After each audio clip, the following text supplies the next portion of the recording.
বিবি এবং নবজাতক সন্তানকে নিয়ে আল্লাহ হুকুম করলেন, এই বিবি আর বাচ্চারে নিয়ে মরুভূমিতে রেখে আসো। মরুভূমিতে যেখানে ঘর নাই বাড়ি নাই, সেই জায়গায় বিবি এবং বাচ্চাকে রেখে যাওয়ার সময় তিনি বললেন, রব্বানা ইন্নী আসকানতু মিন যুররিয়াতি বিওয়াদিন গায়রি যী যারইন ইনদা বাইতিকাল মুহাররাম। হায় আল্লাহ রাব্বুল আলামিন, আমি পানি এবং তরুলতাবিহীন এক মরুভূমির ভিতরে আমার বংশের একটি অংশকে এখানে রেখে গেলাম। তোমার ঘরের কাছে পুনর্বাসিত আমি তাদের কাছে, এই ঘরের কাছে, সম্মানিত ঘরের কাছে রেখে গেলাম। পরীক্ষায় তিনি পাশ করলেন। হযরতে হাজেরা প্রশ্ন করলেন, ইব্রাহিম, পানি নাই, খাবার নাই, মানুষ নাই, ঘর নাই, বাড়ি নাই, মরুভূমির ভিতরে আমাকে আমার বাচ্চারে ফেলে রেখে যাচ্ছ কেন? কোনো জবাব নাই। 2 বার 3 বার প্রশ্ন করলেন। এরপরে তিনি আবার প্রশ্ন করলেন, বললেন, ইব্রাহিম, এটা কি আল্লাহর হুকুম নাকি?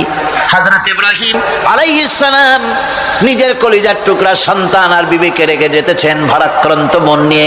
তিনি আকাশের দিকে আঙ্গুল উঁচু করে দেখালেন।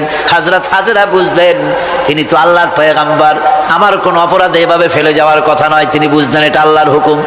হযরতে হাজেরা বললেন, ইব্রাহিম রে, নিশ্চিন্ত মনে বাড়ি ফিরে যাও। আমার মনে কোনো চিন্তা নাই, কোনো পেরেশানি আর এখন নাই। আল্লাহর হুকুমেই যদি আমাকে এই মরুভূমির ভিতরে ফেলে যেয়ে থাকো, তাহলে আমি ওই আল্লাহর প্রতি এতটা ভরসা রাখি যে এই মরুভূমির ভিতরে জল পানি শূন্য, খাদ্য শূন্য জায়গায় আমি আমার বাচ্চাকে আল্লাহ রব্বুল আলামিন না খাওয়াইয়া মারবেন না। দ্বিতীয় পরীক্ষায় পাশ করল। 3 নম্বরে পরীক্ষা হলো, সন্তান বড় হয়ে গেছে, বুদ্ধি হয়েছে, দৌড়াতে পারে। আল্লাহ রাব্বুল আলামিন হুকুম করলেন, ছেলেকে জবাহ করো। কত বড় আগুনের পরীক্ষা! কোরআন শরীফ বলছে, হযরত ইব্রাহিম আলাইহিস সালাম নিজের ছেলেকে ডেকে নিয়ে বললেন, ইয়া বুনাইয়া ইন্নী আরা ফিল মানামি আন্নী আযবাহুক ফানজুর মাযা তারা। হে আমার কলিজার টুকরা সন্তান, আমি স্বপ্নে দেখেছি যেন আমি তোমাকে জবাহ করতেছি। তোমার রায় কি, তোমার মত কি, আমারে শোনাও। ছেলে পয়গম্বর, ছেলে তার জবাবে বললেন, ইয়া আবাতি ফাআল মা তু'মার সাতাজিদুনি ইনশাআল্লাহু মিনাস সাবিরিন। হে আমার আব্বাজান, আপনি যে ব্যাপারে স্বপ্নের ভিতরে আদিষ্ট হয়েছেন আপনি তা কার্যকরী করুন। আমাকে এতটুকু অধৈর্যের মধ্যে পাবেন না, আমাকে ধৈর্যশীলদের মধ্যে পাবেন। আমারে আপনি আল্লাহর হুকুম পালন করেন। আল্লাহ পাক শোনাচ্ছেন, ফালাম্মা আসলামা ওয়া তাল্লাহু লিল জাবিন। পিতা পুত্র দুজনই রাজি হয়ে গেল। পিতা তার ছেলেকে কাঁধ করে গলার উপরে ছুরি ধরেছেন। আল্লাহ রাব্বুল আলামিন ইসমাইল জবাহ হোক, এটা আল্লাহ চান নাই, আল্লাহ চেয়েছেন পরীক্ষা করতে। পরীক্ষায় ইব্রাহিম পাশ হয়ে গেলেন। আল্লাহ পাক বলছেন, ওয়ানাদাইনাহু আইয়া ইব্রাহিম قد صدقت الرؤيا إنا كذلك নাজিল মুহসিনিন। আমি ইব্রাহিমকে ডেকে বললাম, ইব্রাহিম, তুমি তোমার স্বপ্নকে বাস্তবে রূপ দিয়েছো, আর এভাবেই করি আমি মুহসিনিনদেরকে পুরস্কৃত করে থাকি। আল্লাহ পাক খুশি হলেন। আল্লাহ পাক বললেন, ইন্না হাযা লাবালাউল মুবিন। নিঃসন্দেহে এটি একটি বিরাট পরীক্ষা ছিল। ঠিক কি না? আল্লাহ নিজে বলছেন এটা একটি বিরাট পরীক্ষা, আজিম ইমতিহান। সে ইমতিহানে তিনি পাশ করলেন। পরীক্ষায় উত্তীর্ণ হওয়ার জন্য রব্বুল আলামিন পুরস্কার দিয়া দিলেন। আল্লাহ পাক বললেন, সালামুন আলা ইব্রাহিম। পড়েন সবাই, সালামুন আলা ইব্রাহিম। ইব্রাহিমের প্রতি আল্লাহ পাক বললেন, ইব্রাহিমের প্রতি সালাম রইল। সুবহানাল্লাহি ওয়া বিহামদিহি। ইবাদত এর আনুগত্যের এই উৎকৃষ্ট দৃষ্টান্ত স্থাপনের পর আল্লাহ পাক তার গোটা বিশ্বের মুসলমানদেরকে কিয়ামত পর্যন্ত ইব্রাহিম আলাইহিস সালামকে জাতির পিতা বানায়া দিলেন। সুবহানাল্লাহ কইতে ইচ্ছা করে না? এরকমের পরীক্ষা কোন পিতারা দিতে পারছে নাকি? গোটা বিশ্বের সমস্ত মানব মণ্ডলীর জন্য আল্লাহ পাক ইব্রাহিম আলাইহিস সালামকে কিয়ামত পর্যন্ত জাতির পিতা হিসাবে ঘোষণা করেছেন। সুবহান। মিল্লাতা বিকুম ইব্রাহিম হুয়া সাম্মাকুমুল মুসলিমিন। তোমরা তোমাদের পিতা ইব্রাহিমের মিল্লাতের উপর প্রতিষ্ঠিত হও। আল্লাহ পাক বলছেন তোমাদের পিতা ইব্রাহিমের মিল্লাতের উপর প্রতিষ্ঠিত হও। ক্বালু কুনু হুদান আও নাসারা তাহতাদু কুল বাল মিল্লাতা ইব্রাহিম হানিফা ওয়া মা কানা মিনাল মুশরিকিন। ইহুদিরা বলে ইহুদি হও তবেই তোমরা সঠিক পথ পাবা, খ্রিস্টানের বলে খ্রিস্টান হও তবেই তোমরা সঠিক পথ প্রাপ্ত হবে। আল্লাহ পাক বলছেন এদের সকলকে বলে দাও বরং তোমরা সব পরিত্যাগ করে মিল্লাতে ইব্রাহিমের ভিতরে শামিল হয়ে যাও। এটাই মুক্তির পথ, এটাই নাজাতের পথ, এটাই আল্লাহর পথ। সুবহানাল্লাহি বিহামদিহি। সুতরাং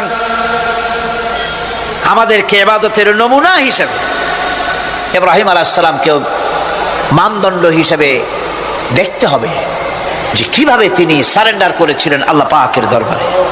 এখন আমি আপনাদের সামনে বলতে চাই, মানুষের জীবনে সবচাইতে বড় দুটি চাহিদা আছে, একটা হচ্ছে খাদ্য আর একটা হচ্ছে নিরাপত্তা। একটা খাদ্য আর একটা কি? নিরাপত্তা। পেট ভরে খাইতে চাই আর চোর ডাকাতের উপদ্রব থেকে নিরাপত্তা পেতে চাই।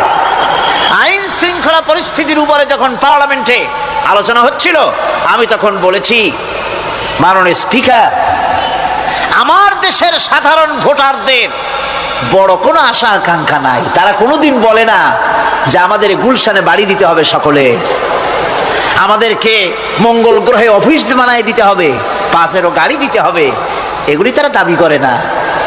যারা ভোট দেয়, কষ্ট করে, মিছিল করে, এই সাধারণ জনগণের দাবি হচ্ছে মিনিমাম দাবি, খুবই কম। তাদের দাবি হলো মোটা সুতার কাপড় চাই ইজ্জত ঢাকার জন্য, পেট ভরে খেতে চাই, পোলাও কোরমা বিরিয়ানির দরকার নাই, আর আশ্রয়ের জন্য ছোট্ট একটু ঘর চাই, চোর ডাকাতের উপদ্রব থেকে নিরাপত্তা চাই। কথা ঠিক কিনা? আমি বললাম, স্পিকার সাহেব, আজ পর্যন্ত যতগুলি গভর্নমেন্ট এসেছে বাংলাদেশে, প্রত্যেকটি গভর্নমেন্ট আমার দেশের জনগণের এই ন্যূনতম দাবি, এই আশা পূরণ করতে ব্যর্থতার পরিচয় দিয়েছে। কেউ পারে নাই। যারাই গেছে তারাই তাদের নিজেদের আখের গোছাবার চেষ্টা করেছে। সব নিজেকে নিয়ে ব্যস্ত, নিজের লোকদের নিয়ে ব্যস্ত, জনগণ নিয়ে চিন্তা নাই। সুতরাং মানুষের চাহিদা হচ্ছে খাদ্য আর নিরাপত্তা। আমরা কি খাদ্য আর নিরাপত্তা সত্যি কি চাই? চাই।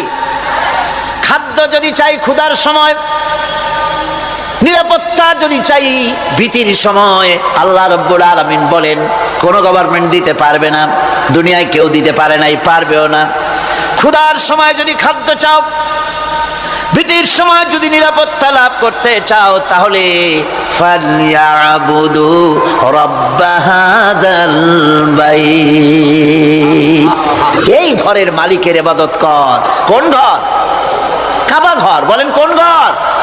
কাবা ঘর। কাবা শরীফের মালিকের ইবাদত কর। তাহলে কি হবে?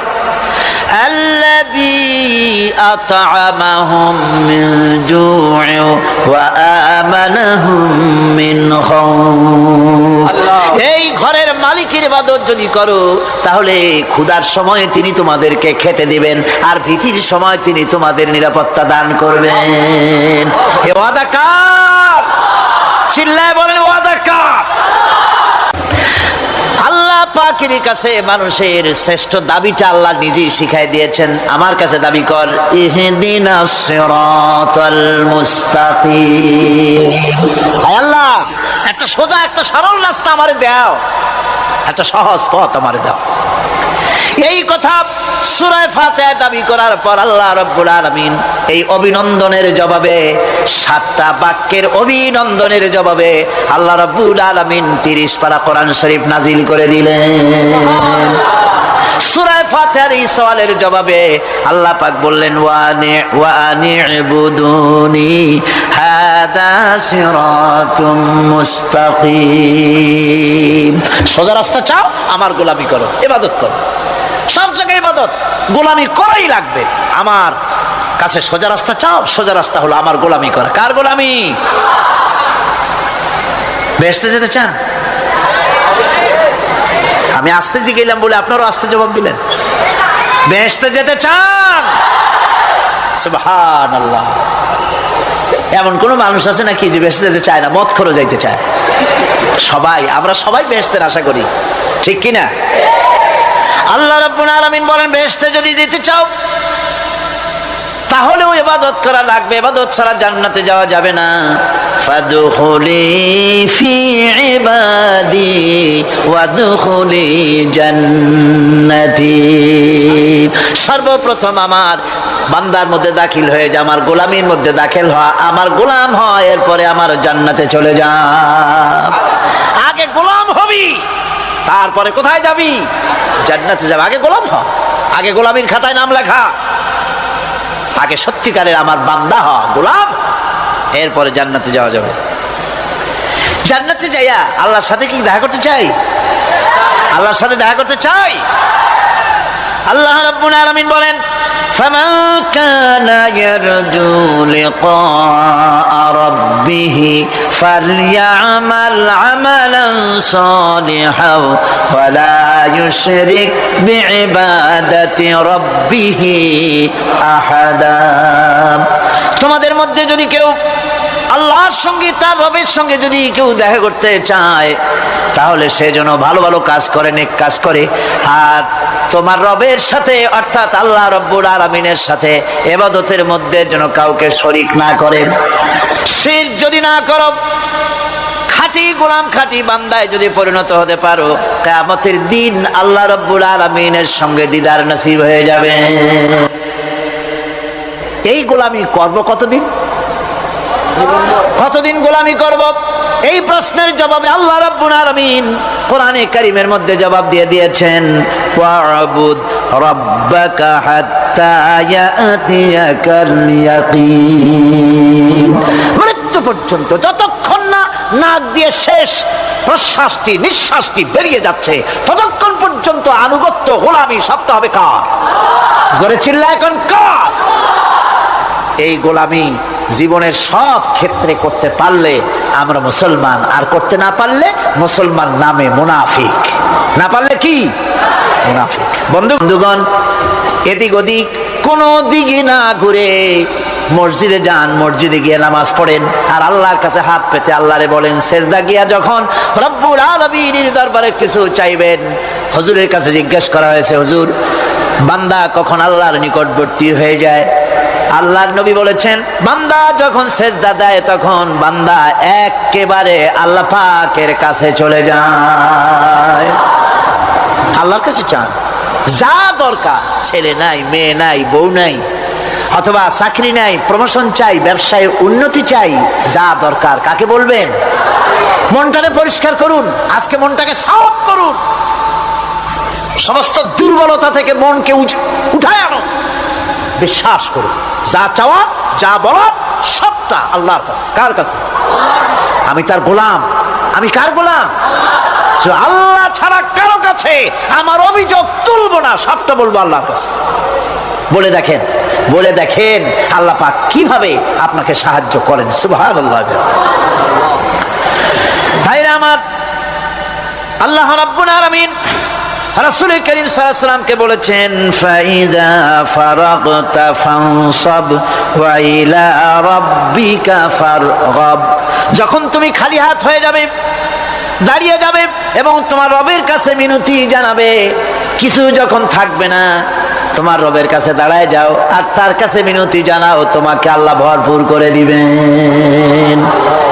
ভান্ডের কোনো অভাব নাই। আমাদের ভান্ড হচ্ছে যত দেব তত কমবে, আর আল্লাহর ভান্ড যত দেয় তত সমান সমান থাকে, মোটেই কমে না, মোটেই কমে না।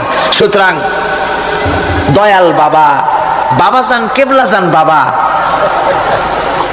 কি যে কবে আর কি করবে দিশা করতে পারে না। গান বাজনা, তারপরে গোসল শরীফ, কি জানি হাবিজাবি শরীফ, কোন শেষ বেদাত দিয়ে ভরে গেছে।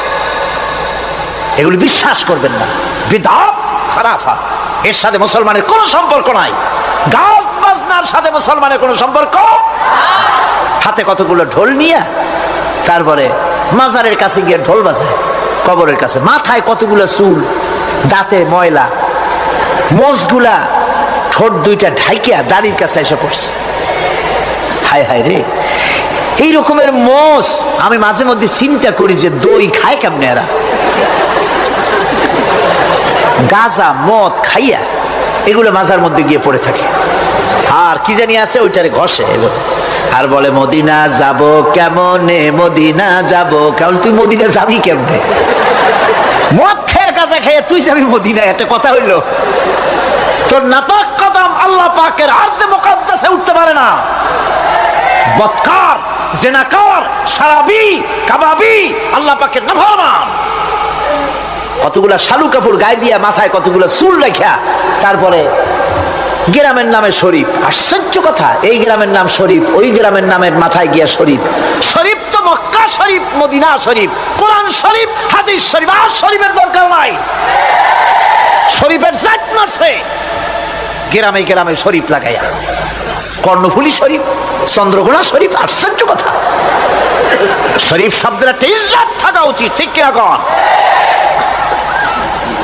আপনাদেরকে সতর্ক হতে হবে। আনুগত্য এবং গোলামি সকল ব্যাপারে আল্লাহ পাকের করতে হবে। চাইতে হবে কার কাছে? আল্লাহর কাছে।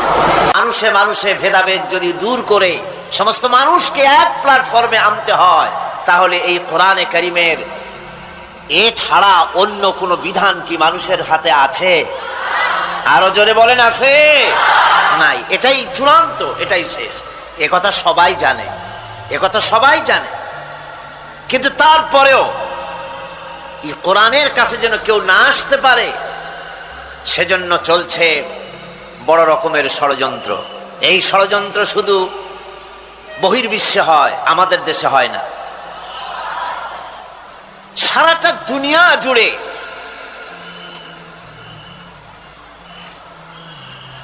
ইহুদি, নাসারা, মুশরিক, মুরতাদ, নাস্তিক ঐক্যবদ্ধভাবে যে জিনিসটাকে বাধা দিতে চেষ্টা করে, সেটার নাম হচ্ছে আল কোরআন, সেটার নাম হচ্ছে আল ইসলাম। বাধা দেওয়ার বিভিন্ন পদ্ধতি রয়েছে, সেই সব পদ্ধতিতে তারা বাধা দিচ্ছে। কারণ কি? কারণ ছিল সমাজতন্ত্রের ধস নামার পর মানুষের বাঁচার আর কোনো পথ ছিল না। নির্যাতিত, নিগৃহীত, মজলুম জনতার বাঁচার পথ ছিল ইসলাম। সেই ইসলামের দিকে যাতে না আসতে পারে, সেজন্যে প্রচেষ্টা চালানো হলো। এই প্রচেষ্টার জন্য তারা ব্যবহার করেছে মিডিয়া, প্রচার মিডিয়া। আমি অত্যন্ত বেদনার সাথে বলছি, বিশেষ করে সাংবাদিক বন্ধুদের উদ্দেশ্যে, মুসলমান সাংবাদিক, আলহামদুলিল্লাহ বেশ কিছু সাংবাদিকরা প্রতিদিন আসেন এবং স্থানীয় পত্রিকায় এত বড় বিশাল মাহফিলের রিপোর্ট তারা দেন, কষ্ট করে বসেন, রিপোর্ট দেন, রাত জাগেন। আল্লাহ পাক ওনাদেরকে কোরআন বোঝার, কোরআনের খাদেম হওয়ার তৌফিক দান করুন। কিন্তু এই শহরে, সুতরাং সব শ্রেণীর মানুষের মধ্যে ইমানের আকর্ষণ থাকতে হবে, কোরআনের মহব্বত থাকতে হবে, সে মহব্বতের বহিঃপ্রকাশ হতে হবে। সাংবাদিকতা কি? আপনি যেটাকে পছন্দ করেন সেইটা আপনি দেবেন, যেটা পছন্দ করবেন না, এর নাম গণতন্ত্র নয়, এর নাম সাংবাদিকতা নয়। সকলের খবর জাগা করে দিবেন, এটার নামই তো সাংবাদিকতা, ঠিক কিনা গণ? আল্লাহ পাক তিনি বলেছেন, যত শত্রুতা করো হোক, ইউরিদুনা লিইউতফিউ নূরাল্লাহি বিআফওয়াহিহিম ওয়াল্লাহু মুতিম্মু নূরিহি ওয়ালাউ কারিহাল কাফিরুন।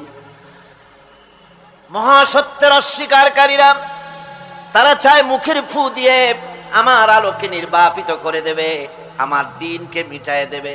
আল্লাহ পাক বলেন, আমি আমার দ্বীনকে পূর্ণতা দান করব, তাতে কাফির বেঈমানদের মনের মধ্যে যত জ্বালা যন্ত্রণা হোক না কেন, এদের মনে যত জ্বালা হোক যন্ত্রণা হোক, তারপরেও হাজারো অপপ্রচার করে ভ্রান্ত তাফসীরের বদনাম এই ধরনের কথা বলে আল্লাহর কোরআনের পাগলদেরকে কোরআন থেকে সরানো যাবে না। আল্লামা ইকবাল বলেছেন,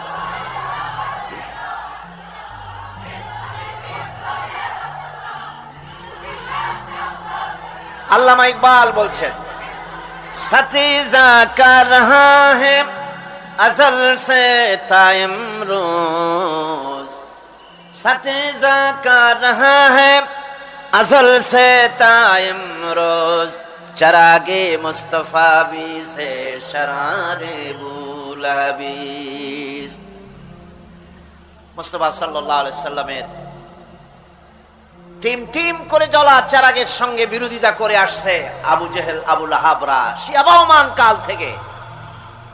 ওরা যতই ফুদিক, ওরা নিভাবার জন্য যতই চেষ্টা করুক, কোরআনের আলো, মুস্তাফা সাল্লাল্লাহু আলাইহি ওয়াসাল্লামের চিরাগ, কোরআনের নূর জ্বলতেই থাকবে, জ্বলছে, জ্বলবে ইলা ইয়াউমিল কিয়ামত, কিয়ামত পর্যন্ত। নিভাতে যারা আসবে ওরা জ্বলে পুড়ে ভস্ম হয়ে যাবে, কোরআনের কিছুই করতে পারবে না।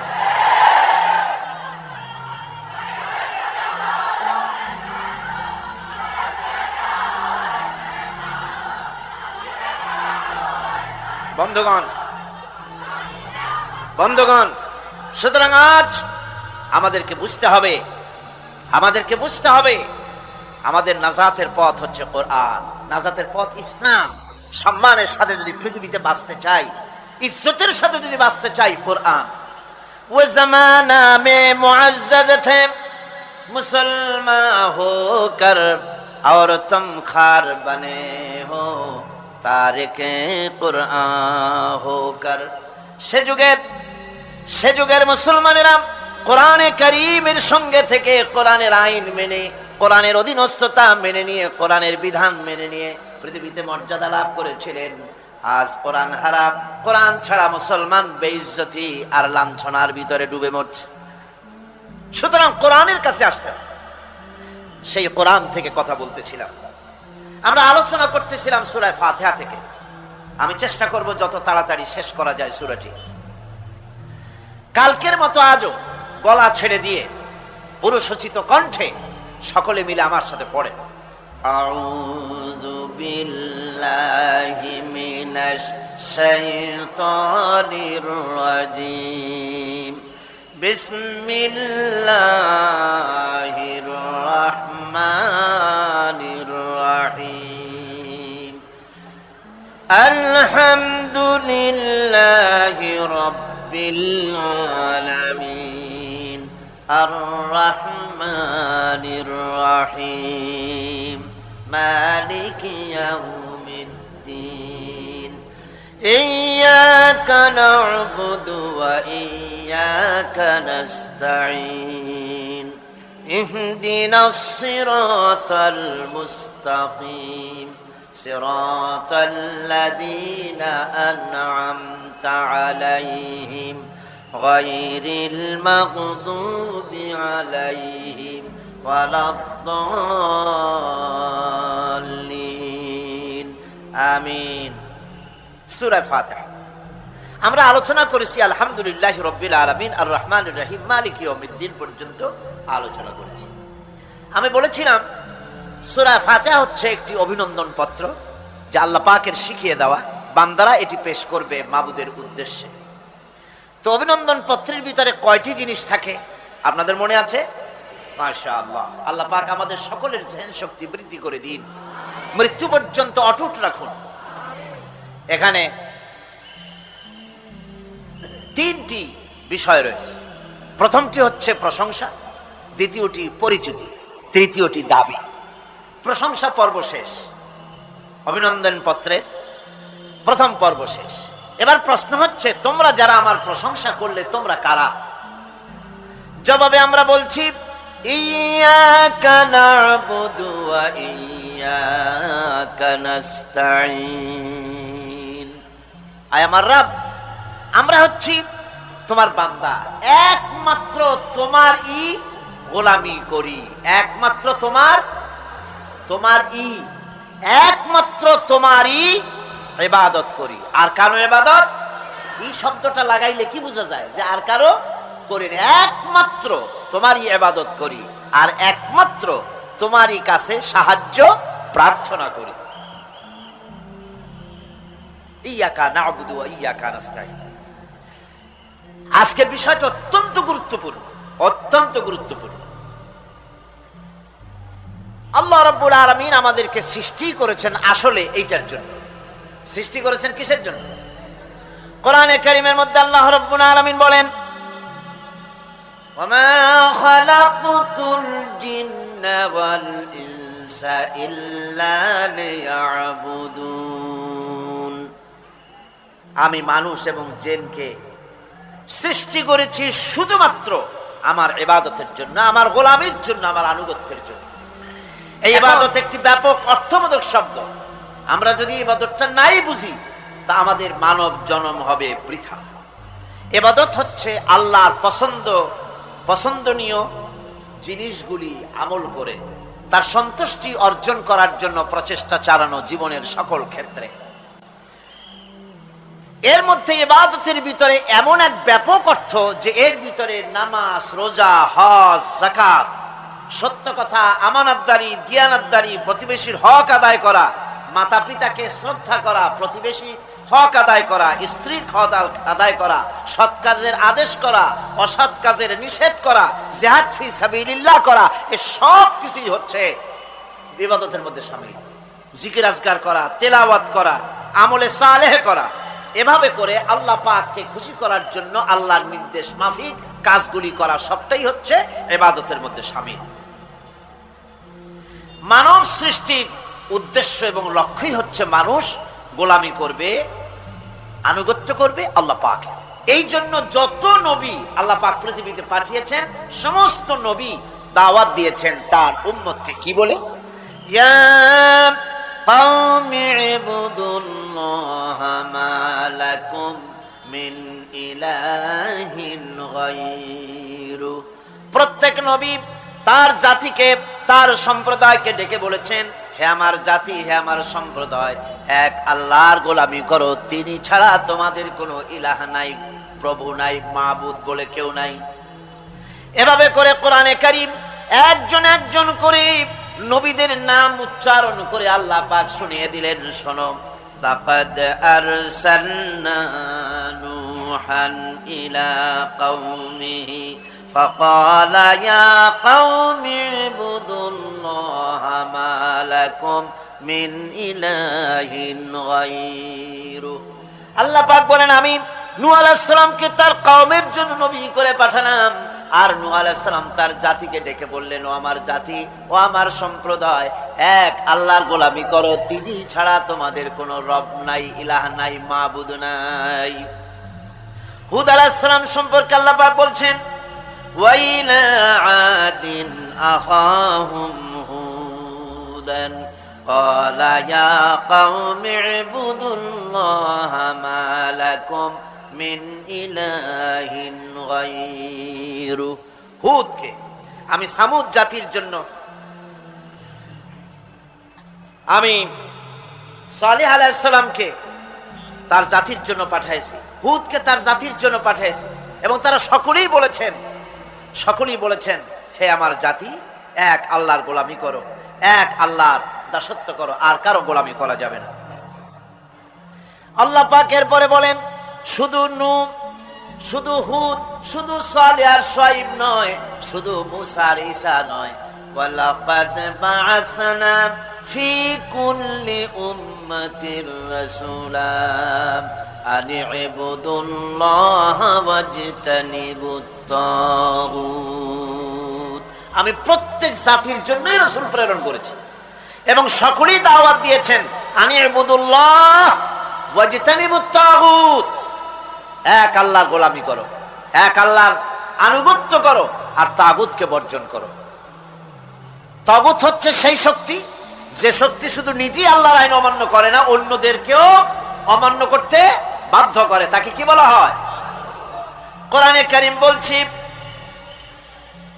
ওয়ামা আরসালনা মিন ক্বাবলিকা মির রাসূলিন ইল্লা নূহি ইলাইহি আন্নাহু লা ইলাহা ইল্লা আনা ফা'বুদুন।